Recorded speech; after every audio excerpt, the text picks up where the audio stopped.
an unrelenting stream of immigration. Non-stop. Non-stop. I want to be very clear. Our borders are not open.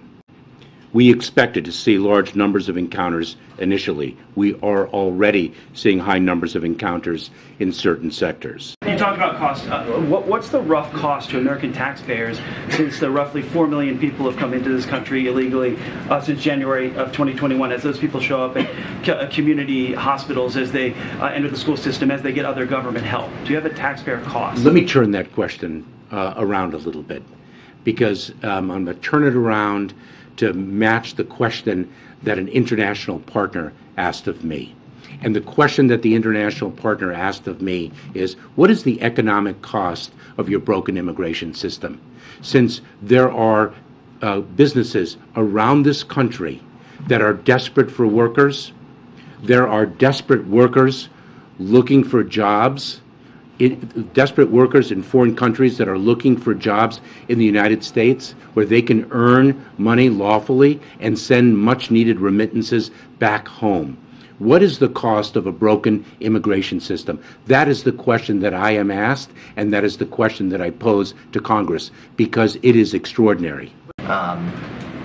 They point to Border Patrol's own numbers, which show that going back to October of last year, there were more than 1 million apprehensions, but then there were also more than 530,000 gotaways. That's roughly the size of the population of the city of Baltimore.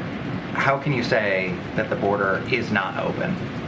So we removed, returned, and expelled 1.4 million people last year. Ask those 1.4 million people if they think the border is open. Our apprehension rate at the border is consistent with the apprehension rate in prior years. An unrelenting stream of immigration.